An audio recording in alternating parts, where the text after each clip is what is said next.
कोल्हापूर शहरातील वाहतुकीला शिस्त लागावी तसेच वाहतुकीची कोंडी निर्माण होऊ नये म्हणून महापालिकेने शहरातील प्रमुख चौकामध्ये सिग्नल बसवण्यात आले आहेत. मात्र यातील काही सिग्नल बंद अवस्थेत आहेत. त्यामुळे शहरात मोठ्या प्रमाणात वाहतुकीची कोंडी होत आहे. सिग्नल दुरुस्तीसाठी वाहतूक शाखा व महानगरपालिका पुढाकार घेत नसल्यानं वाहनधारकासह नागरिकांना त्रास सहन करावा लागत आहे. कोल्हापूर शहरातील वाहतुकीला शिस्त लागावी यासाठी महापालिकेने शहरात विविध ठिकाणी ट्रॅफिक सिग्नल यंत्रणा सुरू केली आहे. मात्र यातील अनेक सिग्नल बंद अवस्थेत आहेत. सुरू असलेले सिग्नल ही वेळच्या नियोजनानुसार नसल्यानं शहरात मोठ्या प्रमाणात वाहतूक कोंडी होत आहे. कोल्हापूर शहरातील काही सिग्नल हे बंद आहेत. गोकुळ हॉटेल, बडी मस्जिद चौकामध्ये असणाऱ्या सिग्नल बंद असल्यामुळे शाहूपुरीमध्ये जाणाऱ्या वाहनांची कोंडी होते. सिग्नल बंद अवस्थेत असल्यामुळे मुख्य रस्त्यावरील वाहतूक तसेच मुख्य रस्त्यावरून शाहूपुरीत जाणाऱ्या वाहनांची संख्या वाढून परिणामी वाहतुकीची कोंडी होत आहे. स्टेशन रोड ते व्हीनस कॉर्नर मधील हा रस्ता मुख्य आणि वर्दळीचा मार्ग असल्याने येथे वादाचे प्रसंग देखील उद्भवतात. न्यूज मराठी 24 साठी सोमनाथ जांभळे, कोल्हापूर.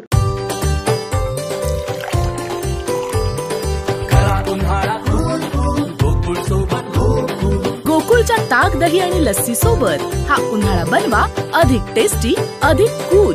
गोकुळ सोबत गोकुळ.